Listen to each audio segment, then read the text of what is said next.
What a disaster! As we speak, two entire Russian armies are now crashing in on this strategic town in the northern Donetsk direction. This double penetration on Ukrainian flanks will be very painful. Just like Bunny Blue, our beloved Ukrainskaya Armia is getting squeezed from every direction. It's not only near Lyman that Ukrainian defenses have been breached. The AFU also yielded more ground in the areas of Yampil and Siversk. In a way, we can say Ukrainian defenses in this sector are collapsing. We are winning!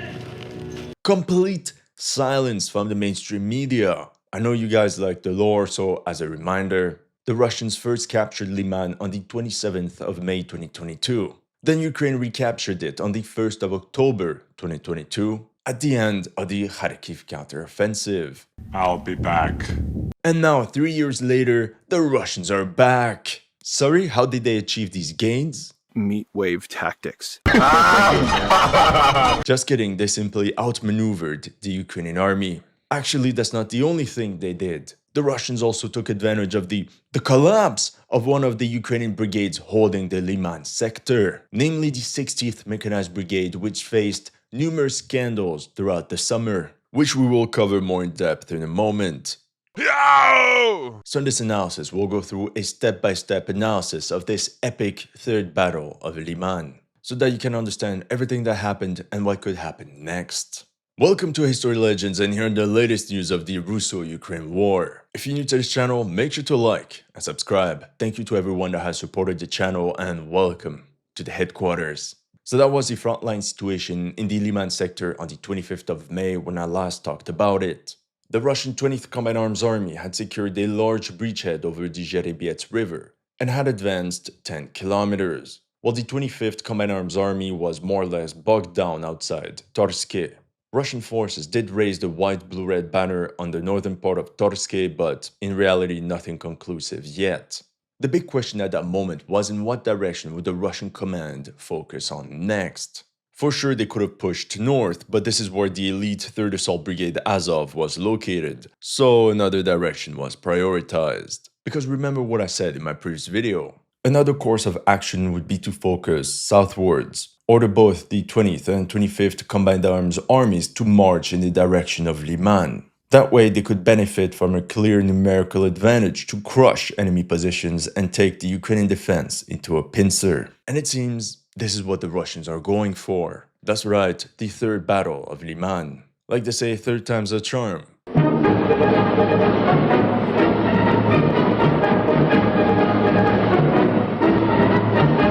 Germany, 9, not you, stop it! Okay, so to keep this video short, we'll fast forward the first part of summer. This is how the frontline situation evolved between the 25th of May and August 1st. We can see that the 20th Combined Arms Army expanded its breachhead and advanced an additional 5 kilometers westwards. That's how they reached the outskirts of the village of Kharkivka. Meanwhile, the 25th Combined Arms Army brought the battle right inside Syrsky. The problem of the 25th Army was the Serebryansky forests on its left flank, where barely any progress could be reported. It became imperative to clear it in order to be able to advance on Zarichne and later on Lyman. These two Russian armies now held a 30-kilometer front facing Lyman. In front of them, 4 Ukrainian brigades, the 115th, 60th, 63rd, and 53rd Mechanized Brigades, supported by about 5 independent rifle battalions. Essentially, most of Ukraine's 3rd Army Corps. If you have no idea what I'm talking about, I highly recommend you to watch my video on how Ukraine is restructuring its entire military from scratch. Link will be in the description below. So overall, the Russians benefited from at least a 2-to-1 numerical advantage. Oh yeah, we can also quickly mention what happened south of the Seversky Donetsk River. There, the Russians secured the settlements of Bilohorivka and Hryhorivka. Ultimately, south of the Seversky Donetsk River, the objective for the Russian command is the town of Siversk, which has been holding for 3 years now. Everybody's still waiting. Hats off to the Ukrainian commander defending this salient. Now let's see how the 20th and 25th Combined Arms Armies brought the battle right at the gates of Lyman. On the 2nd of August, the Russian 36th Motorized Rifle Regiment, 67th Division, penetrated 4,500 meters and reached the south of Syrsky, but only with the tip of its forces.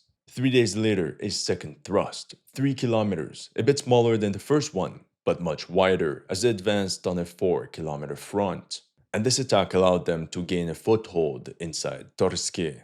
However, what happened further east that was truly shocking. Look at the Serebryansky forest. Never have Russian forces achieved such a clear breakthrough in that area. But now, Ukrainian positions are falling apart. And the situation worsened by the 9th of August. We can count 1, 2, 3, and 4 cauldrons. What is happening? It seems the Serebryansky forest is a place where even the ground itself is tired of explosions.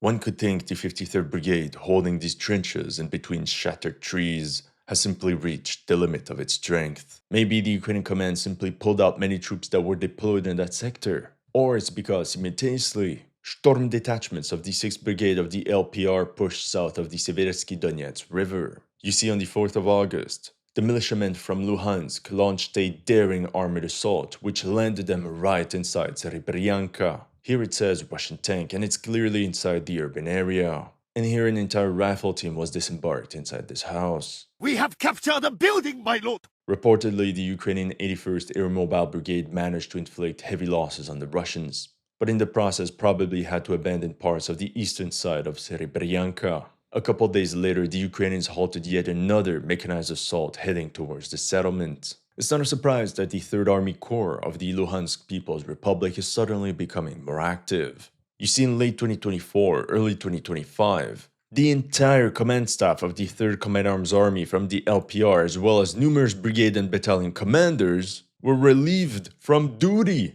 for operational failures on the battlefield, numerous cases of desertion, and because of notable cases of corruption. Look, they might be fighting for Russia, but at heart, they're truly Ukrainian. Surprise, surprise, with a new hierarchy came new results. Now fast forward to August 20th. The Russians ended up clearing this cauldron in the Serebryansky forest. Meanwhile, to the west, Russian forces now reportedly control the entire eastern face of Torske. However, the deep state UA map is not entirely accurate, because we know that on the 20th of August, a tank of the Ukrainian 63rd Mechanized Brigade carried a fire mission against Russian forces right inside this part of Zarichne, 2 kilometers beyond the official contact line. In this footage, we see a Ukrainian tank slowly rolling forward, before pointing its intimidating gun towards enemy-held positions. That's when it unleashed heavy loads at point blank, obliterating one house after another. But does that mean that this area is under Russian control?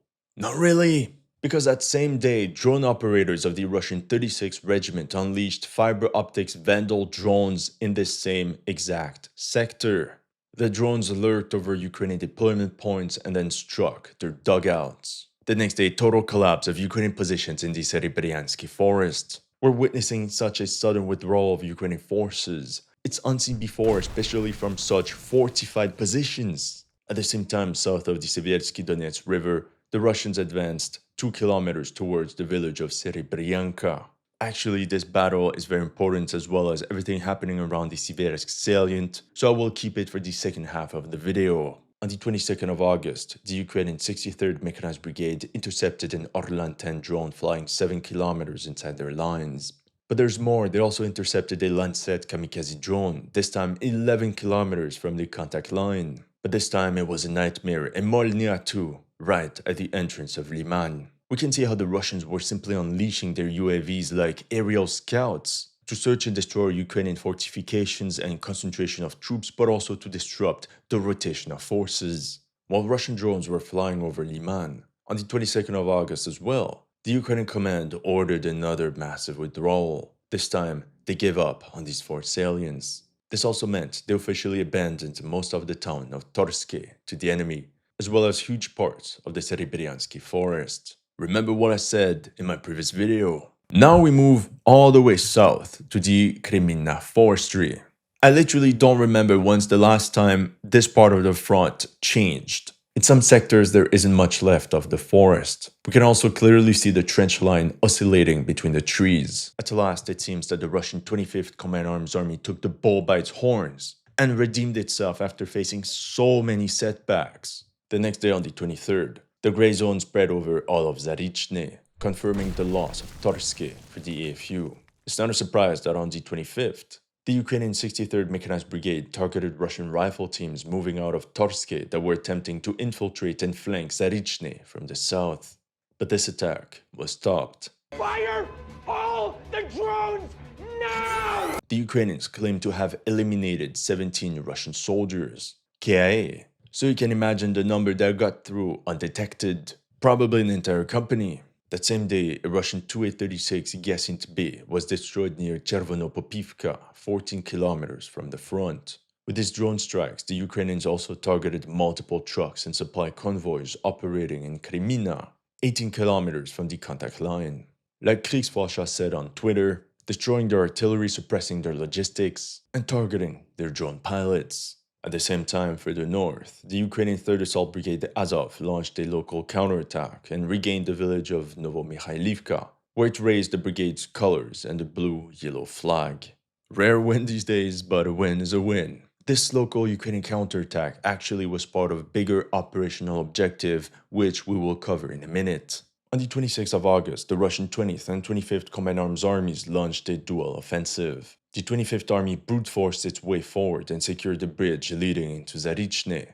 And these gains were confirmed by numerous Ukrainian drone strikes on advancing Russian storm detachments sneaking into town. 8 kilometers to the north in Kolodyazy, other Russian assault detachments creeped 1 kilometer in this direction and 4 kilometers forward in this one on all sides around the village. 2 days later, the Ukrainians sent reinforcements to hold the town of Zarichne, even carrying airstrikes right at the contact line. But as they were stabilizing the front, it's their left flank that started crumbling. The 60th Mechanized Brigade simply gave in. From Zelena Dolina, not one but a double penetration, 4 kilometers here and 3 kilometers there. Simply steamrolling Ukrainian positions. I did some digging into this Ukrainian 60th Mechanized Brigade and I fell right into the rabbit hole. A shameful display! In this video, the soldier from the 60th Mechanized Brigade addressed President Zelensky and said, "The guys, including my nephew, have been on the front line without rotation for over 90 days. I also know that soldiers on the front line have been holding positions for more than 6 months. Their only fate is to die or to be taken prisoner." Can you imagine that? 6 months without rotation, living in some crusty dugout, with drones buzzing over your head 24/7. But it gets better. Andrei Zotia, head of the medical post of the 3rd Mechanized Battalion, stated that the brigade commander forbids doctors from writing off the wounded in order to preserve the unit's staffing on paper. He added, "The battalion commander regularly orders me in telephone conversations not to provide medical support to the servicemen of our battalion." Madness. Madness and stupidity. In this story, a soldier from the 60th Brigade paid 200,000 hryvnias, just under $5,000, to his commander as a bribe to safeguard him from frontline duties. Whoops, turns out he got scammed. The commander took the money, and the soldier was still sent to man the frontline trenches. And you can imagine this is only the tip of the iceberg. As a result, some soldiers of the brigade were so exhausted and angry at their superior officers that they handed over the coordinates of the brigade's command post to the Russian military. And the Russians took great pleasure at helping them out. What an actual mess. Now we understand how the 60th Mechanized Brigade simply collapsed. Not only are they incompetent, but they're also crooks. But you know what's the worst? NATO bots will actually cover up such events to save face. And because of that, things don't change. And in turn, this allows more Russian breakthroughs. So overall, by that point, the Russians had 4 main axes of penetration. The HQ of the Ukrainian 3rd Army Corps had to immediately put a stop to that. Let's zoom in on this sector. On the 29th of August, Ukrainian forces launched a counterattack which reclaimed part of the village of Ritkodub, only 3 kilometers away from the location of the previous counterattack. In this video, we see multiple 4-man teams spreading across the settlement until they're met by a storm of steel. In this other footage, we see Russian drones destroying enemy concentrational forces that took part in this attack. From a tactical and operational level, the counterattacks led by the 3rd Army Corps made sense. The goal was to break through this bulge from the north and force the Russians back on the eastern bank of the Serebryansky River. But the incompetence of the officers of the 60th Mechanized Brigade ruined this entire plan, with the positions of the 60th Mechanized Brigade collapsing The 3rd Assault Brigade Azov had no other choice but to cancel its operations and redeploy the bulk of its assault detachments to the south to stop the Russian breakthrough right in its tracks. We end the month of August with the 25th Combined Arms Army expanding its bridgehead inside Zarichne, now having secured an area 1,000 meters by 1,500 meters at the center of the town. So as a summary, this was a frontline situation on the 1st of August, and this was the situation on the 31st of the same month, September 2025. On the 3rd of September, west of Lyman, the collapse of the positions held by the 60th Mechanized Brigade continued as Russian patrols were now spotted 2 kilometers beyond the contact line. The settlement of Chandri was now in the crosshairs. The next day, Russia's elite Rubicon drone teams released footage of their units targeting the entire sector west of Lyman, destroying every valuable military target and pieces of equipment they could find in their path. Actually, here's the leaderboards chart of everything they destroyed. As you can see, mostly communication antennas and electronic warfare stations. It makes sense because it disrupts and blinds the enemy chain of command. Simultaneously, the drone operators of the Russian 144th Guards Division targeted Ukrainian rotations in the sector of Yarova. Now you understand why Ukrainian units are constantly raising money to buy new vehicles. And in a way, we can see the third worldization of warfare, with the rise of cheap pieces of equipment like FPV drones and Toyota pickup trucks. Without forgetting about the infamous motorcycle assault squads that are aura farming like Uber delivery guys. On top of drone strikes, howitzers of the Russian 25th Army shelled Ukrainian positions in Zarichne. You can feel that all this is a preparation for a larger assault, like the warm-up sets before you hit that PR. 5th of September, some more nibbling in the Serebryansky forest, and again some more on the 7th of September. Honestly, it's crazy. Within a month, Ukrainian forces have essentially been evicted from this huge forest they held for 3 years. A bit like my neighbors. Let's just say it might have involved a SWAT raid. But that's not even the worst part. Because on the Ukrainian left flank, Russian patrols advanced 3 kilometers and reached the outskirts of Novoselivka. We know this because of the following Azov fire mission to stop enemy progression, thus confirming Russian presence in this sector. It all started with multiple Ukrainian rifle squads disembarking to knock out the enemy from the village. In this footage, we see 2 Ukrainian tanks from the 3rd Army Corps driving on a road. On the 3D map, we can see that they pushed along this causeway going over these swamps, and then turned 90 degrees to the left. From there, they unleashed hell, firing at the same time, obliterating one dacha after another, leaving only ruins behind. Apparently, one of the 2 Ukrainian tanks was later struck by an FPV drone. And in this Russian perspective of the counterattack, we can see the number of Ukrainian vehicles that were disabled during the operation. As heavy fighting was raging west of Lyman, a truly critical situation, all of a sudden it's the right flank that cracked.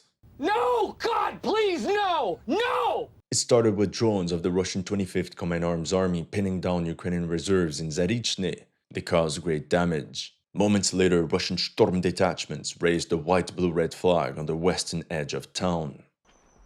Fuck. Here we even see the moment 5 Ukrainian soldiers decided to surrender to Russian forces. But what's disturbing is that in the scene right after, we see that at least one of these POWs was unalived, while the guy lying next to him gets handcuffed. It's actually better you can't see these images.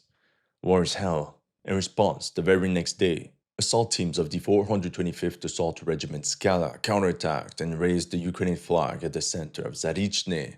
And then, only a couple hours later, the Russians raised another flag at the western entrance of the town. Who would win this battle of the flags? Who would raise the banner to rule them all? It was like this flag war between Canada and Denmark over this island in the Arctic, only with a little bit more vodka and violence. In the following drone footage, we see numerous Ukrainian reinforcements heading towards Zarichne being intercepted, mostly aboard simple cars filled to the brim with personnel and supplies. But against the odds in the early hours of the 9th of September, the Skala strikes back. The assault teams of the 425th Skala Regiment went back to the front and counterattacked once again in Zarichne. That's where they captured an additional 3 Russian POWs.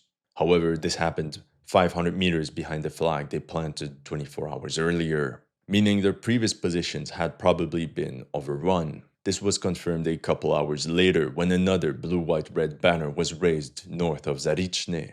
And to confirm their victory lap, the Russians removed the Ukrainian flag from the church and replaced it with theirs.